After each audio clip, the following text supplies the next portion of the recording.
here for our final video interview as part of our International Women's Day series. And I'm here with Amanda Wilson, who's founder at Voxapod. Amanda, it's a pleasure to be interviewing you today. How are you? Thank you. Thanks for having me today, Phoebe. So the first thing I really want to know about is your venture that's based on menstrual products, right? So it's very related to inclusivity and lifting women out of poverty as well. Yeah, so Voxapod is a benefit corporation. It was, initially a concept that was birthed out of a need that we saw globally, but also even in developed countries. We saw that girls were missing school or work as a result of not having access to safe and healthy period care. So we innovated a patent pending menstrual cup, and as a benefit corporation, we donate product and funds to help provide product and menstrual health education to keep girls in school. Great. And you're a serial entrepreneur as well. So would you mind telling us a little bit about your journey, how you got into entrepreneurship? Have you always been an entrepreneur? Yeah, I wouldn't say I've always been an entrepreneur, and I would say I was definitely a novice entrepreneur in the beginning. I don't even know that I would have identified myself as an entrepreneur. I think a lot of entrepreneurship is just birthed out of pain points and needs that we see around us and we try to fill. And that's also how we help our community, right? So, I had started a little business in college, and then I was an independent contractor running my own business for several years, and that put me through school. And then I started working with an early stage startup that was just statewide, and I was brought on as their sales director. So I worked with them for, almost 4 years, just growing their sales, I think over 300% in those 4 years. And then I took a little bit of a sabbatical in having kids and adopting children, and circled back, and at a later season of your life, I think there's you realize how many hours you pour into your work. Yeah. And there's a real strong desire to make sure that maybe your personal values and that the purpose that you want to have with your life on this planet is aligned with your work, and that you're able to pour that into that. And so it makes work more enjoyable. You want to get up and go to it every day, but it also makes doing some of the harder things easier when you know that it's having a bigger impact. So, yeah. And so you have a lot of experience working with women and working with women entrepreneurs. You're board chair at XXcelerate, which is a foundation that helps female entrepreneurs. So in your opinion, why are female entrepreneurs still missing out? well, that's a very loaded question, but it really goes back to the fact that female entrepreneurs are operating within a system that was designed by men for men, and that they were often pushed out to the exclusionary zones of having access to capital, resources, and by capital, financial capital, but also social capital. When you look at the long history of women's oppression through policy and systems, there were so many more barriers to accessing the resources. So when we look at what an entrepreneur, regardless of gender, needs to be successful, it's essentially a lot of the same things. They need education, they need mentorship, both vertical mentorship, which is people who have gone before them and maybe can tap and access resources and social capital for them, or push and challenge them. But they also need what I call horizontal mentorship, which is their peers, because entrepreneurship is a very isolating journey. So you need a community of people that can help you really survive and navigate the terrain, which at points can feel like running naked in the woods, so having those peers to really support you through that. And then of course, you need access to capital. You need to have a great idea. You've got to have a great idea that has a product market fit, but you've got to have money and capital to be able to get that idea into the ground. And I'm so fascinated by women entrepreneurs because so many of them are needs entrepreneurs versus opportunity entrepreneurs, meaning a lot of if you look at the products and services and ideas and innovation that they're putting into the market, so much of that innovation is coming and being birthed out of pain points and needs that either they've experienced themselves, which makes them a better innovator for designing a product or a service for other women potentially. So yeah, that disparity that we see, I think in large part is due to systemic build that, like I said, that those systems and those are hard to shift. I really believe you have to change them from the inside out. Policy is part of that.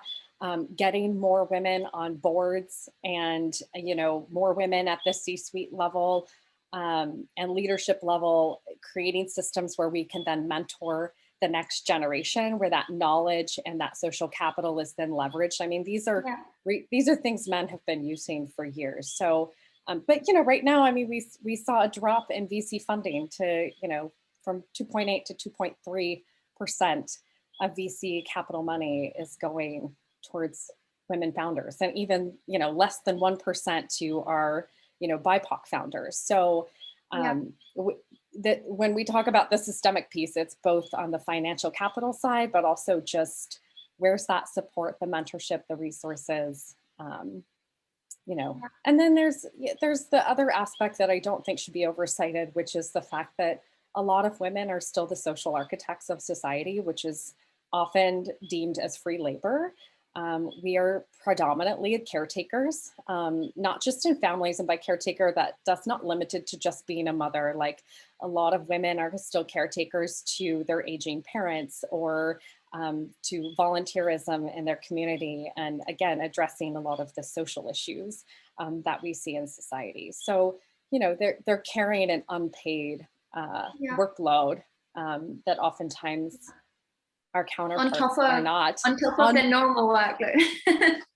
On top of, and it's often unpaid, right? So it's you're being spread thin on every scarcity on every resource level. Your time, your capital, your emotional energy, all of those are labors. So that's really interesting, because you mentioned a couple of points you mentioned are exactly the same as actually what Kiana mentioned in our second interview, which was, I think, funding and mentoring. And in terms of funding, how do you think we can create more access for women in the entrepreneurial ecosystem through funding? Yeah, I think we've got to restructure what some of those funding products actually look like. We see a lot of women entrepreneurs actually seeking a lot more alternative funding. Crowdfunding became very popular.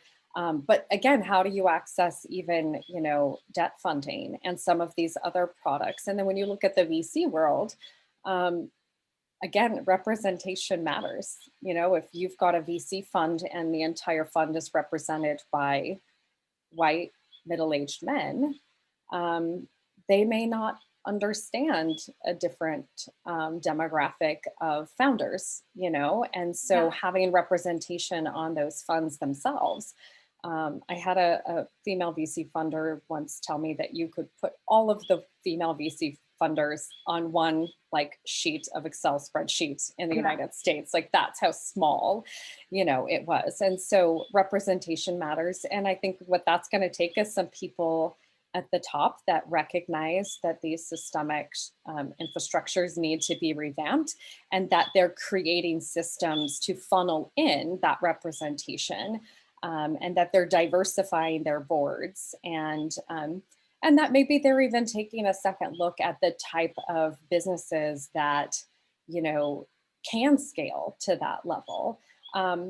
But also, not every business has to be globally scalable, right? We see a lot of entrepreneurs that run highly successful businesses that are not in that VC funnel. And so what are we doing to create alternative funding pathways and alternative funding products to ensure that those entrepreneurs as well are able to not just stay in that status quo of like, I've got an idea in the market and I'm able to pay my bills, but how do I then generate maybe some economic opportunities or jobs for other people in my community, right? And that often requires support and mentorship and programming, I believe, that helps sort of walk them through that journey and make sure that they have what they need in real time.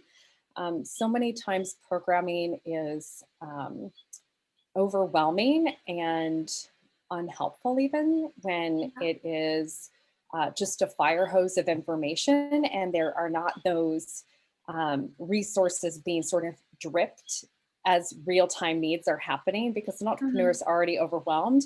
So you could give them an overwhelming amount of resources, but they have to be able to execute and implement them. So having programming that really allows those resources to be dripped as a real-time need is occurring so that they can implement it. That way they can just start to slowly scale and build their capacity to grow, right? Yeah.